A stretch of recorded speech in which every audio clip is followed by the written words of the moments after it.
All right, it is that time. We are going to be working on our final project, and this final project is going to use not everything we've learned, but a good chunk of all the really important things. And so your final project should do this. Whenever you put your mouse over one of these letters, it's going to just animate a little bit. This is going to be a mix between CSS and JavaScript. If you are not super strong at CSS, that's okay. You don't have to make it animate necessarily like this. You can make it have a border or change the font color or something like that. It doesn't have to be as fancy as I've made it here. Now to get started with this, I would like you to create a title. So create some text on your page. I just wrote final project for mine.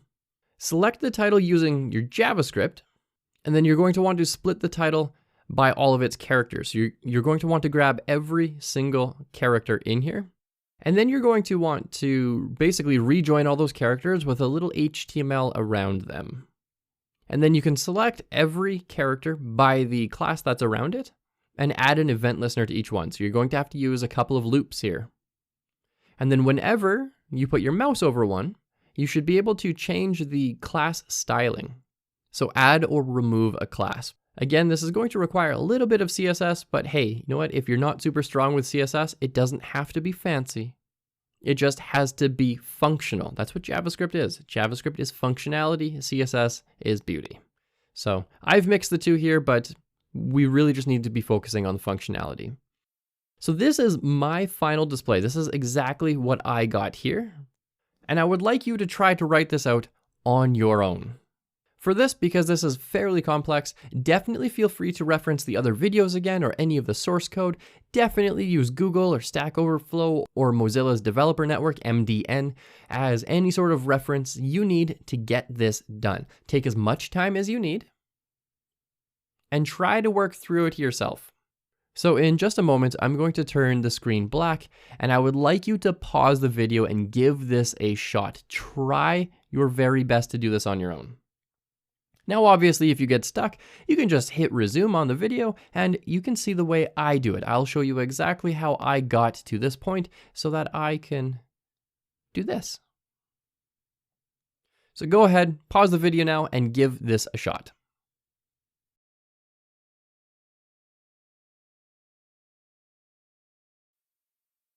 All right, getting started with my take on this particular solution. So the first thing we need to do is create a title. I'm just going to use the H1 in here called Final Project.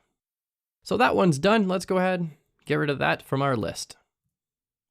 Next, select the title using JavaScript. So we're going to have to select this title.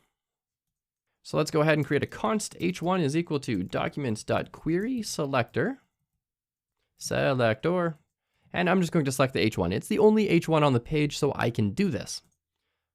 Then I want to grab all the title characters. So I want to get all of these. So let's go ahead and create a new constant here called text, and that's going to be h1.innerText. And then I want to split all the title characters. So I want to grab every single one. And so what I want to do here is turn this into an array. So I'm going to use .split, and we're going to split on absolutely nothing. And so let's get rid of that one and that one. And now we need to rejoin each letter with a class.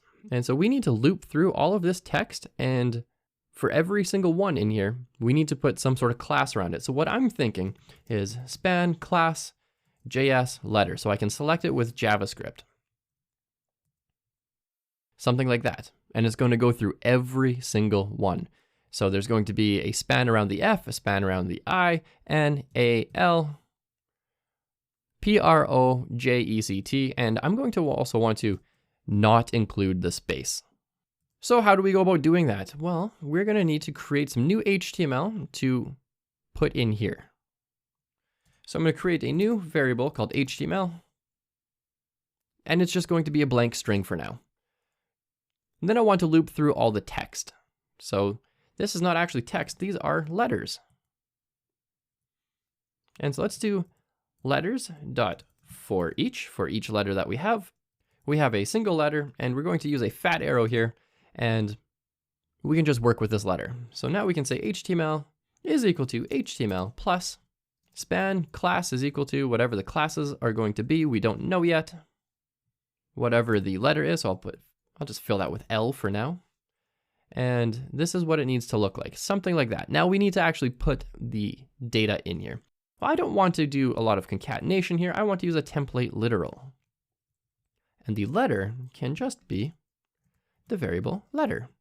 Now the class in here is going to be letter and JS letter. So letter is going to be what I use CSS to select, and JS letter is just going to be a JavaScript selector. So I'm sort of keeping those two worlds separate.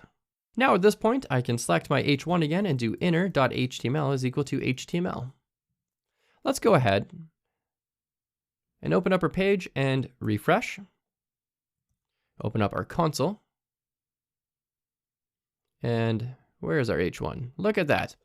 We have a span around every single one with letter and JS letter classes in it. So that's really good. That's exactly what we want. Unfortunately, it also has the space in there. So we have to detect this. So if letter does not equal an empty space, then we can set some sort of classes. Classes are equal to something. And also let's set class up here. So classes is equal to, by default, it's going to be blank. And then if the letter is anything other than a space, let's also add these classes in here. So let's do letter, JS letter, and we just want to replace this with classes. And this is block scoped to these brackets here, so I don't have to worry about this leaking outside of my scope for the for each loop. Let's go ahead, refresh our page, and there we go. We don't have any classes in there. Now there are other ways to go about doing this as well. You could basically just say this with a few extra tweaks, but we're not going to do that. All right, what's next on the list? We need to add an event listener to each one of these. Okay, so before we do that, we need to actually select every single one of these. Now these all have one thing in common, and that is this class. Well, they all have both classes in common, but we're going to use the JS letter selector. So let's go ahead, create a new const. JS letters is equal to document.querySelector all, because we want all of them.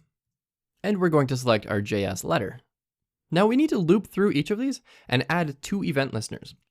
One for when we put our mouse over a letter and one for when we remove our mouse from the letter. So we are going to create a for each loop. So JS letters.forEach. We're going to pass in the node, and the node that we're getting here is every single JS letter element. So this is a node, that's a node, that's a node, node, node. We're not selecting that one. Node, node, node, node, node, node, and node. So we're saying for every one of those nodes, grab the individual node and do something with it.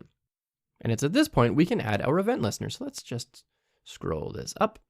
Node.add event listener. And which one do we want? We want mouse over. Whenever we put our mouse over the event listener. And it's going to have a function in here with the event. And let's just console log this. Console log this dot inner text. So it's going to console log the letter. Now the reason we're using function here instead of an arrow function, well, we're using an arrow function here, but we're using a regular function here is because we need this. We need this to refer to the node, which is coming from here. Let's go ahead, save, give this a refresh, open up our console. And query selector is not a thing. Query selector is a thing. There we go. And let's put our mouse over final project. And you can see it's starting to spell it out in my console. So that's perfect. That's what we want. Now we need to add another one in here for mouse out. Mouse out. So whenever we move our mouse out of that particular element. And let's just say out. So let's go ahead, refresh. I'm going to put it over the P, out, P, out. T out, F out. So that's working perfectly. So now we have event listeners on each one. The last thing we need to do is on our mouse over, the letter should animate using CSS. So we need to add and remove classes here. So here we can do this.classList.add, and I'm going to add a class called active. And on mouse out, we're going to remove this class. And let's take a look at how this works. Let's open up our inspector, refresh our page, and whenever I put my mouse over here, you can actually see that the classes are in fact changing. So now the last thing we need to do is make the mouse over letter actually animate using some CSS. Right now, we can use the class called letter. And if we move over it, there's also a class on there called active. So we can use both of those together. So I'm going to get rid of this because that's no longer needed. And let's write some CSS. First things first, I'm going to want to change some of the body stuff. I want to change the background color so that it's not just straight white. Let's make it off-white. Then let's text align center because I want all the text on the page to be centered. Next, let's go ahead and select letter and let's add some default styling to each letter. Let's say the font size is going to be pretty big. Let's say 90 pixels. The font family, I have a custom font loaded in here already, and it is Pacifico. And so let's say the font family is going to be Pacifico or cursive. If it doesn't load from Google, it's just going to load something cursive. Display inline blocks so that we can make some of these animations work properly. And let's change the color to 999. Refresh. Okay. Okay, it's coming along nicely. Now we need to add an active class. So .letter.active, and let's just transform this. Transform scale 1.5. Just make the letter just 50% bigger. And let's also rotate it, I guess. Rotate 20 degrees. And let's change the color to something like green.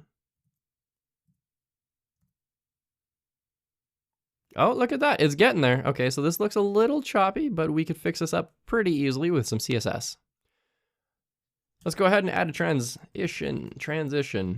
We're just going to say all because I'm going to be a little bit lazy here. Say all of them. It's going to take 250 milliseconds to ease in and out. Ease in and out. Refresh our page. Bam. Look at that. Final project complete. So let's take a quick look at what I did once again. I grabbed the H1, that's this fella here, grabbed all the letters inside of it, and then I split it based on absolutely nothing. So I broke apart every letter in here into an array. I then said for every single letter in that array, let's loop through it, and let's append some HTML to a string. Now we could have used an array and used .join as well. That's another way of going about it. I just used a regular string. We use a template literal in here with a couple of variables, so that made our concatenation look nice and smooth. Then I said, hey, when you're done that, change that H1's inner HTML to whatever came out from the loop. And then I said, okay, well, because there's this JS letter in there for every single letter, let's go and grab all of those. And then let's loop through every single one. And in there, we have each node. Every single element that has JS letter as a class is its own node. And so this node now has an event listener for mouse over, and whenever we mouse over, adds the class of active.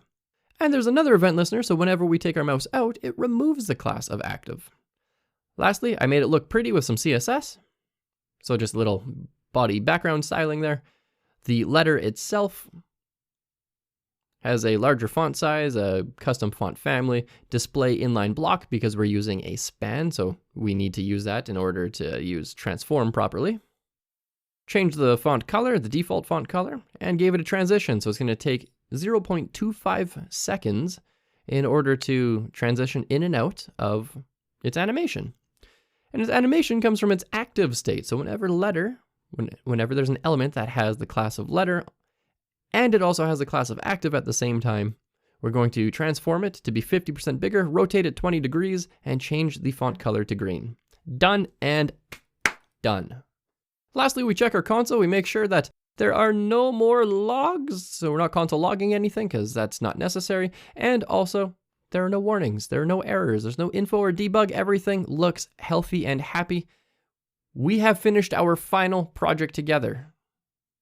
And this is my take on this solution. There are, again, several different ways to do this, but this is using a lot of the larger pieces of JavaScript that we've learned throughout this course.